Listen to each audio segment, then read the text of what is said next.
Mayroong apat na mahalagang tungkulin o gampanin ang isang leader o pinuno sa isang pangkat man yan o isang mamamayan. Una, ang isang leader ay dapat siya ang nagpaplano. So dapat siya talaga ang pinakaulo, pinakautak sa lahat ng ginagawa. Or siya talaga ang nagpaplano. Pangalawa, ang isang leader ay dapat siya ang nag-o-organize. So after niya makuha yung plano, di ba? May plano ng isang leader, dapat siya ang nag-o-organize. Organize, ito po yung organizing whereby ito yung delegating tasks. So siya po yung mag-distribute ng bawat task ng bawat isa o bawat miyembro. Halimbawa, player A dito ka, player B dito ka. So siya talaga mismo dapat ang nag-o-organize ng task. So after niya maplano, after niya ma-organize, pangatlong pinakamahalagang gampanin ng isang leader is implementing. So ito po yung pagpapatupad.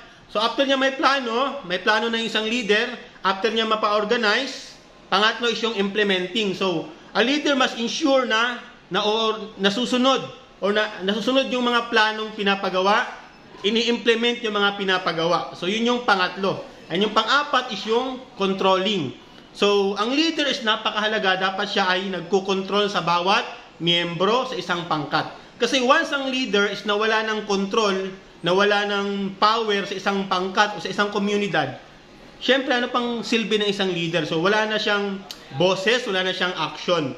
So dapat, yung isang leader talaga, marunong siyang mag-control. Let's say for example lang naman, ang leader kasi parang yung isang driver ng isang bus, piloto ng isang eroplano, whereby sa kanya lahat nakasalalay. Sa kanya lahat nakasalalay ang tagumpay, ang safetyness, o yung paglapag ng eroplano o pagdating ng bus sa tamang destinasyon. So parang ganun po yung isang leader. So dapat alam talaga ng leader ang pagpaplano, di ba? Ang pag-organize, ang pagpa-implement, at the same time ang pag-control.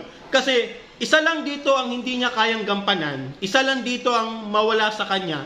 For sure, hindi siya magiging epektibong leader o hindi siya magiging epektibong pinuno sa isang pangkat o sa isang mamamayan. Kasi nga, gaya ng sinabi ko, 4 main rule of a leader, di ba? Napaka-importante ito.